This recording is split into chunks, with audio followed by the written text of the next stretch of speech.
En raison de nature immobile de SCP-002-FR et de sa situation géographique, celui-ci ne peut être déplacé vers un site. SCP-002-FR doit être constamment surveillé par 3 membres du personnel afin d'éviter les intrusions. Les membres du personnel doivent être tenus hors de portée de SCP-002-FR.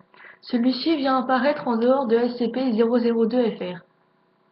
Par mesure de sécurité, seules les personnes ou entités suivantes peuvent entrer: les entités mécaniques telles que les robots guidés ou caméras automatisées, les animaux faisant moins d'1 mètre de haut et de poids égal ou inférieur à 19,82 kg. Cette masse fut déterminée suite à l'envoi de nombreux animaux dans SCP-002-FR. Les enfants de moins de 19,82 kg. Suite à de nombreuses pressions provoquées par le Conseil d'éthique, il sera interdit d'utiliser des enfants adoptés, consentants ou non, dans un but d'exploitation du SCP-002-FR. Si SCP-002-FR est aperçu dehors de SCP-002-FR, celui-ci doit être alors appréhendé par les membres du personnel présents sur les lieux.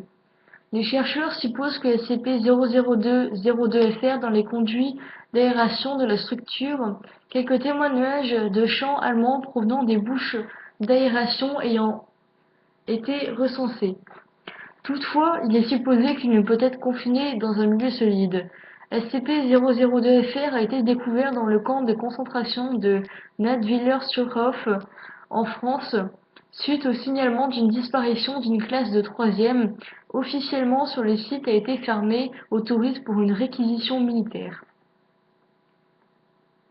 SCP-002-FR est une salle d'opération datant de la Seconde Guerre mondiale, la date exacte étant inconnue. Non conforme aux règles d'hygiène actuelles. La salle contient une table d'opération sous un plafonnier dentaire étant la seule source de lumière de la salle, un rebord dans lequel se situent 2 lavabos ainsi qu'un casier rempli de plusieurs outils chirurgicaux, la plupart n'étant pas aux normes voire interdits d'usage depuis des années. 5 bacs en verre sont encastrés dans un mur et leur fonction supposée était de contenir des organes de manière temporaire. Lorsque SCP-002-FR est observé au travers d'un objet tel qu'une vitre, des jumelles, une loupe, une caméra ou autre, il est semblable à la photographie réalisée et apparaît parfaitement normal. Les actions de SCP-002-FR ne sont visibles que par des personnes se situant dans la pièce. Lorsqu'une ou plusieurs personnes pénètrent dans l'enceinte du SCP-002-FR, une de ces personnes se trouve être le sujet d'expériences telles que la vivisection ou encore l'implantation. Inanimé dans le corps du sujet, les personnes l'accompagnant pratiquement cette intervention contre le gré malgré les supplications de la victime. Celle-ci ne semble pas être anesthésiée et le seul moyen permettant de l'immobiliser est l'utilisation de sangles en cuir, ainsi que l'utilisation d'un baume qui est appliqué sur le crâne du sujet. La présence occasionnelle de 5 bacs prévus à cet effet, les accompagnateurs ayant infligé l'expérience sortant en état de choc de SCP-002-FR et préfèrent rester à l'écart durant quelques jours, après quoi ils perdent tout souvenir des services qu'ils ont infligés au sujet des expériences. Lorsqu'une personne entre seule, il est supposé qu'elle s'inflige elle-même l'expérience. Cependant, faute de témoignages ou preuves, cela reste une hypothèse. Il est également supposé que SCP-002-FR inflige l'expérience à la victime.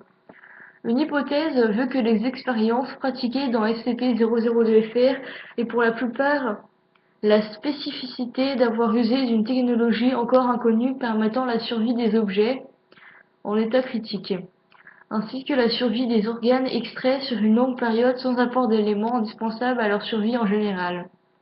Cependant, des observations d'opérations ayant eu lieu dans la pièce via l'utilisation de robots guidés révélèrent que les classes D disséquaient leurs victimes avec les outils présents dans la pièce qui ne présentaient rien d'anormal, à l'exception d'un niveau de rouille qui devait synthétiquement provoquer une contraction du tétanos par le sujet des expériences. SCP-002-02-FR est une entité humanoïde de 2,30 m de haut dont la peau semble être celle d'un humain brûlé au 3e degré. Le crâne de l'entité est recouvert de plumes noires, et celles-ci semblent se prolonger dans son dos, la blouse masquant leur présence. Elles sont également présentées sur des avant-bras. Les bras des sujets arrivent au niveau de ses genoux, et les doigts de celui-ci semblent être les doigts d'un félin. L'entité est uniquement vêtue d'une blouse blanche et se déplace constamment avec un bloc-notes qu'il utilise lorsqu'il assiste à ses expériences. SCP-002-02-FR a déjà été observé s'adresser aux Allemands à certains individus pratiquant des expériences sur le sujet, leur donnant occasionnellement certaines directives. Quelquefois, SCP-002-02-FR débarque ayant de s'en aller en passant au travers de l'un des murs sans endommager celui-ci. Historique. SCP-002-FR est une salle d'opération ayant servi pour diverses expérimentations sur des juifs ou des tziganes durant la Seconde Guerre mondiale. La construction de SCP-002-FR ayant été ordonnée par Niel grâce à l'utilisation de données supprimées.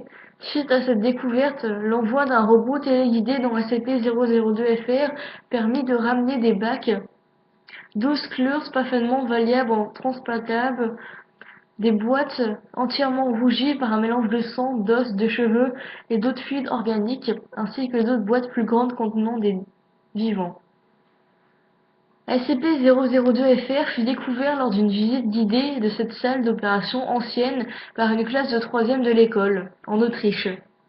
Le professeur d'histoire accompagnant cette classe s'est retrouvé victime d'une vivisection infligée par les 11 élèves et le guide ayant pu entrer dans la salle en premier. Des groupes ont dû être formés au vu de la taille de la salle. Suite à cet incident, le guide touristique s'est suicidé et les enfants furent isolés avant d'être rendus à leur famille. Le 12-11-2000, un œuf de 80 cm de haut pesant 50 kg fut découvert dans un des conduits d'aération de la structure où se situe SCP-002-FR. La coque de l'œuf était en grande partie composée de cartilage humain compacté de matière plastique ainsi que de kératine durcie. Une fois ouvert par le docteur via l'utilisation d'une disquette, ce qui fut disposé être données supprimées fut découvert à l'intérieur, relié à la coquille par de nombreuses terminaisons nerveuses. L'objet est actuellement entreposé dans un bocal rempli de formol dans le laboratoire de recherche biologique du site 03. Nous pensons que cette découverte aurait un lien évident avec SCP-002-02-FR, mais faute de preuves, rien n'est prouvé.